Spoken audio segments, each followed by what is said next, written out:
Om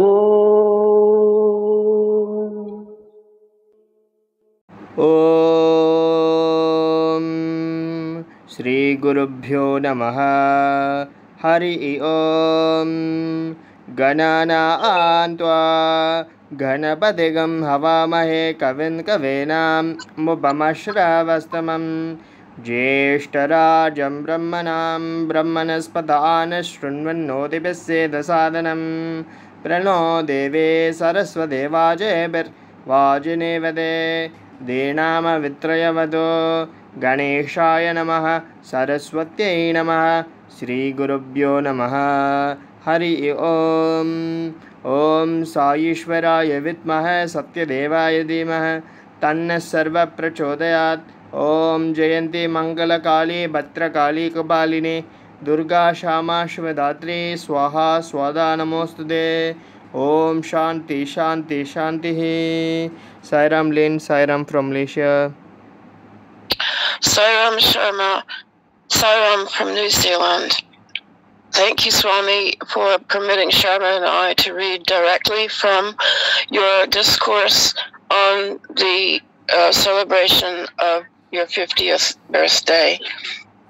And we welcome our listeners wherever you are. Loving Sairam to all. My topic today is, does Swami really want us to call ourselves the SAI family? Now, before everybody takes offense at what I'm about to read, don't shoot me. I'm only the piano player here. I'm going to read to you what Swami has to say about the human family. He said, and this is in Sanathana Sarathi, page 313 of the December issue 1985. Swami said, and his subtitle was Human Family. I am emphasizing another point today. You are using the name SAI family while addressing devotees and referring to yourselves as members of the SAI family. This is a narrow, restrictive expression. I, Sathya Sai, have no limits or restrictions. I am in all, for all. There can be no distinct Sai family because whatever the name and form they address, Rama, Krishna, Sai, etc., they all belong to me, to God. To assume that God responds to one name only, Sai family, and can be adored in one form only, is a sacrilege. Now, this was kind of shocking to me because as long as I've been in the Sai organization since 1988, I was always hearing this is our Sai family, and we welcome you into the Sai fold. And I just took it for granted, this is how we speak about each other as an organization, and you will often hear it. I even heard it recently at a recent retreat, the Sai family. We are very happy to see our Sai family here. Now, I was thinking really long and hard about this, because when I happened to read this paragraph about Swami saying this is a narrow, restrictive expression, I was really quite surprised, because I thought, well, everybody does it. Everyone calls themselves the Sai family, the Sai food, the Sai, everything. And so then I began to think, and I felt this little voice inside of me. And the little voice reminded me that Swami, when he was giving his 1976 8-minute discourse about the future and what was to come in the future, he explained that in the future there would be no need for separate temples, churches, synagogues, and so on, because all over the world would be what he called commemorative pillars, P-I-L-L-A-R, like a column, like the lotus pillar that you see in the ashram, the lotus stupa, which, as we all know, if we've been to Prashanti, is a tall pillar with the lotus on top, and around the base there are 5 sides to it, but it could become 6 sides or however many sides you would want, I think, in the future, are the names of all the major faiths and a quote that shows the similarity between all the faiths.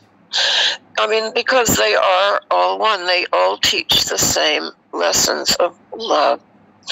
And this is what I think we could all start thinking about, and maybe even begin to omit that phrase. It might be kind of difficult, and I'm not meaning to put the cat amongst the pigeons here, to stop referring to it all as the SAI family, the SAI fault. And there's another good reason for that. Because I have had friends, I've taken friends along sometimes who are not members of the SAI, oops, I nearly said it, family, the SAI organization, and they get a little bit confused and they say, is this like one of those cults where you call yourselves the family? Because in the past there have been some of these quite strange cults that call themselves the family. So there is always that possibility that a newcomer might misunderstand. And we don't want that. We want someone to feel welcome, but not be pressured into joining anything in particular. And I'm always very careful not to do that and say, you really, really should forget about all your other paths and you must become a SAI devotee. I would never, ever try to impose that on anybody. And so let us bear in mind what Swami said again. He said that to assume that God responds to one name only and adored in one form only is a sacrilege. I don't like this expression, the SAI family. It is a narrow, restrictive expression, and I, such a SAI, have no limits or restriction. I am in all for all. And to me, that is him saying, we also should be like this. No restriction, no limits, no barriers, no walls, no exclusivity.